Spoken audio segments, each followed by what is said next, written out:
ఒక lorry driver ఒక పక్క, నారి నారి నడుమ నారి ఒక పక్క, ఇట్లా రకరకాల సినిమాలు చేస్తూ అంటే ఒక ట్రెండ్ సెట్ చేయడం. అంటే ఫస్ట్ అసలు చలనచిత్ర పరిశ్రమలో, ఈ భారత చలనచిత్ర పరిశ్రమలో ఒక కమర్షియల్ ట్రెండ్ సెట్ చేసింది ముందుగా నాకు ధన్యమైన జన్మనిచ్చి నన్ను అందరి గుండెల్లో ఆయన ప్రతిరూపంగా నిలిపిన యుగపురుషుడు. అలాగే విశ్వానికే నటన ఎలా ఉంటుందో చూపించిన నా తండ్రి, నా గురువు, నా దైవం, కారణ జన్ముడైన నందమూరి తారక రామారావు గారు. ఆయన నాకు ఇన్స్పిరేషన్ అండి.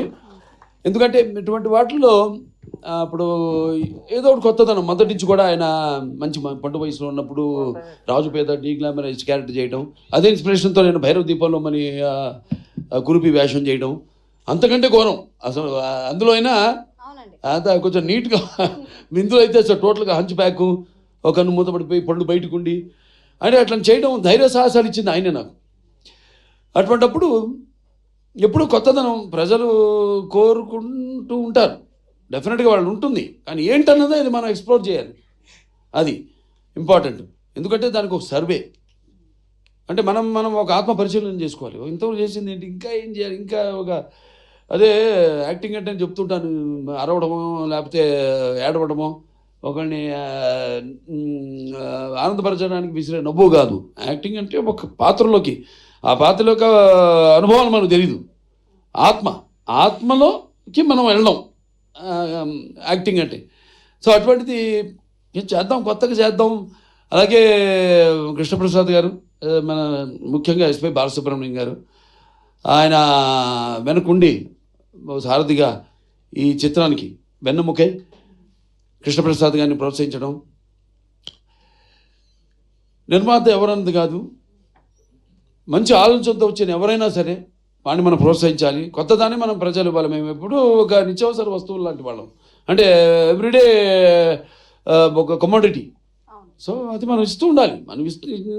మన తెలుగు ప్రజల్లో ఒక ప్రత్యేకత ఏంటంటే ఎప్పుడు కొత్తదాన్ని ఆదరిస్తారు. మొదటి నుంచి చెప్పుకొచ్చాను, నాన్నగారు మంచి పండు వయసులో ఆయన భీష్ముడు పాత్ర వేయడం ఏంటి, అటువంటి ఎన్నెన్నో సాహసాలు చేసి ప్రజల మన్నలను పొందారు ఆయన. అంటే ఆయన ఒక 10-15 సంవత్సరాల ముందు ఆలోచించేవారు. ఆయన ఒక రకంగా నిర్మాతలు కూడా ఏదైనా సినిమాకు యావరేజ్గా దాటితే కూడా ఆయన చెప్పేవారు, సలహా ఇచ్చేవారు. ఏమండి ఈ నెగిటివ్ ఎప్పుడు తాకట్టు పెట్టద్దు మీరు ఎక్కడ కూడా, ఇది ఎప్పటికైనా బంగారు గుడ్లు పెట్టే బాతు, దట్ ఈస్ ఎన్టీఆర్ అనేవారు ఆయన.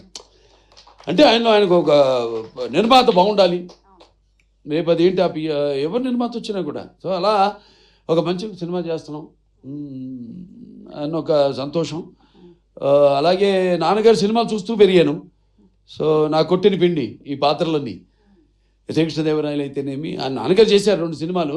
ఒకటేమో నాన్నగారు మన కిరణేశ్వరరావు కలిసి తలాన రామకృష్ణ. సో అవన్నీ ఎప్పుడు అవే చూస్తుంటాను, పాత సినిమాలు. అట్లోంచి మళ్ళీ కొత్తదనం వైపు కూడా నేను కూడా అలాగే 25 సంవత్సరాలు కొన్ని సాహసించి చెప్పేస్తుంటా క్యారెక్టర్. మా డైరెక్టర్లు కూడా బాబు చాలా ఇక తొడతిద్దాం ముందు, ఇది లేకపోతే ఎంతో ముందుగా ఆలోచిస్తున్నారు మీరు వద్దని. సో అలా నా ఇన్స్పిరేషను, ఆ ధైర్యంతో మంచి సినిమాని మనం చేయబోతున్నాం. అంటే చాలామంది అప్పటికంటే కూడా ముందు ఆలోచించేసాం, ముందు జనరేషన్స్ని. Forward thinking.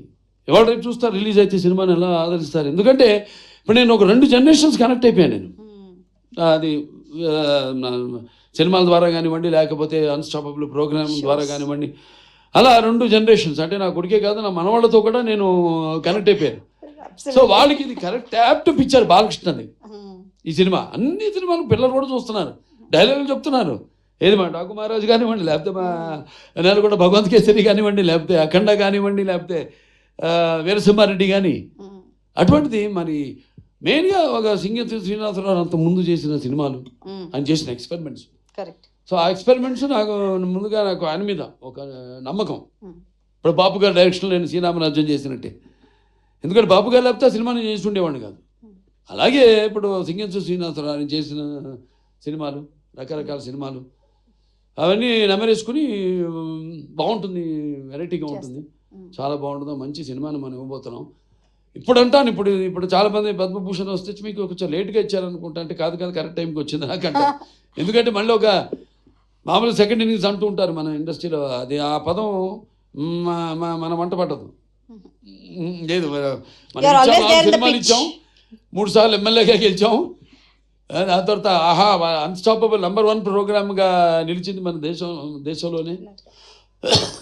మరి క్యాన్సర్ హాస్పిటల్ ద్వారా క్యాన్సర్ రోగులకు మనం సేవలు అందించడం, ఇవన్నీ కూడా చూసుకుంటే అప్పుడు నేను క్యాన్సర్ హాస్పిటల్ చైర్మన్ కాదు, ఒకళ్ళు ఇదివరకు ఏదైనా ఇటువంటిది ఇచ్చుంటే సో రేపు అంతే. ఇప్పుడు ఇందాక అన్నారు మాటల్లో, అది కాకతాళీయమో యాదృచ్ఛికమో అని.